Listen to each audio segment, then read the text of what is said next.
Hi guys, welcome back to my channel. ಇವತ್ತಿನ ನನ್ನ video ಒಂದು ನ್ಯಾಚುರಲ್ ಫರ್ಟಿಲೈಸರ್ ಬಗ್ಗೆ. ಇದರ ಹೆಸರು ಬಂದ್ಬಿಟ್ಟು ರಾಕ್ ಫಾಸ್ಫೇಟ್ ಅಂತ. ಇದೊಂದು ನ್ಯಾಚುರಲ್ ಮಿನರಲ್ ಕ್ರಶ್ಡ್ ಪೌಡರ್. ಇದನ್ನು ಫಾಸ್ಫೇಟ್ ರಿಚ್ ಆಗಿರೋ ಕಲ್ಲನ್ನು ಹುಡಿ ಮಾಡಿ ಮಾಡ್ತಾರೆ. ಇದರಲ್ಲಿರುವ ಎಸೆನ್ಷಿಯಲ್ ನ್ಯೂಟ್ರಿಯೆಂಟ್ಸ್ ಪ್ಲಾಂಟ್ಸ್ ಗೆ ಫ್ಲವರಿಂಗ್ ಹಾಗೂ ಸ್ಟ್ರಾಂಗ್ ರೂಟ್ಸ್ ಬರಲು ಹೆಲ್ಪ್ ಮಾಡ್ತದೆ. ಅಂದ್ರೆ ಮೇನ್ ಆಗಿ ಬೇಸಲ್ ಶೂಟ್ಸ್ ಬರಲು ಹೆಲ್ಪ್ ಮಾಡ್ತದೆ. ಬೇಸಲ್ ಶೂಟ್ಸ್ ಅಂತ ಹೇಳಿದ್ರೆ ದ ಸ್ಟ್ರಾಂಗೆಸ್ಟ್ ಸ್ಟೆಮ್, ಇದೇ ಮುಂದೆ ಬ್ರಾಂಚಸ್ ಆಗಿ ಡೆವಲಪ್ ಆಗುವಂತದ್ದು. ಇದನ್ನ ಮೇನ್ ಆಗಿ ಈ ರೀತಿ ಸ್ಲೋ ಗ್ರೋತ್ ಆಗಿರುವ ಪ್ಲಾಂಟ್ಸ್ ಗೆ ಕೊಡಬೇಕು.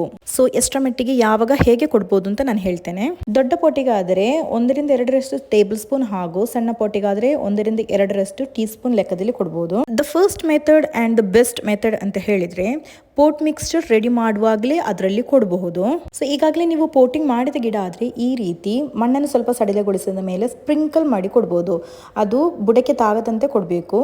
ಆ ನಂತರ ಮಣ್ಣಿಂದ ಕವರ್ ಮಾಡಿದ ಮೇಲೆ ಚೆನ್ನಾಗಿ ನೀರು ಕೊಡಬೇಕು. ಮೂರನೇ ಮೆಥಡ್ ಅಂತ ಹೇಳಿದ್ರೆ 1 ಲೀಟರ್ ನೀರಿಗೆ 1-2 ಸ್ಪೂನ್ ಅಷ್ಟು ರಾಕ್ ಪೌಡರ್ ಅನ್ನು ತೆಗೆದುಬಿಟ್ಟು ಚೆನ್ನಾಗಿ ಮಿಕ್ಸ್ ಮಾಡಬೇಕು. ಇದೊಂದು ವಾಟರ್ ಸೊಲ್ಯೂಬಲ್ ಅಲ್ಲ, ಆದ ಕಾರಣ ಮಿಕ್ಸ್ ಮಾಡಿದ ಕೂಡಲೇ ನಾವು ಗಿಡದ ಬುಡಕ್ಕೆ ಹಾಕಬೇಕಾಗ್ತದೆ. ಇದೊಂದು 15 ಡೇಸ್ ಮುಂಚೆ ನಾನು ಯೂಸ್ ಮಾಡಿದ ಗಿಡಗಳು. ಇವತ್ತು ನಾನು ಯೂಸ್ ಮಾಡಿದ ಗಿಡದ ರಿಸಲ್ಟನ್ನು ನಾನು ನಿಮಗೆ 15 ಡೇಸ್ ನಂತರ ತೋರಿಸ್ತೇನೆ. ಇದು ನನಗೆ ಬಂದ ರಿಸಲ್ಟ್ ನೋಡಿ. ಒಂದೊಂದು ಗಿಡದಿಂದ ಒಳ್ಳೆಯ ಬೇಸಲ್ ಶೂಟೇ ಬಂದಿದೆ. ಈ ಶೂಟ್ಸ್ ಎಲ್ಲವೂ ಮುಂದೆ ಬ್ರಾಂಚಸ್ ಆಗಿ ಡೆವಲಪ್ ಆಗ್ತದೆ. ಸ್ಟ್ರಾಂಗ್ ಸ್ಟೆಮ್ಸೇ ಬಂದಿದೆ. ಇದೊಂದು ಸ್ಲೋ ರಿಲೀಸಿಂಗ್ ಆರ್ಗಾನಿಕ್ ಫರ್ಟಿಲೈಸರ್ ಆದ್ದರಿಂದಲೇ ರಿಸಲ್ಟ್ ಬರಲು ಕಡಿಮೆ ಎಂದರೂ 15 ದಿನಗಳು ಬೇಕಾಗ್ತದೆ.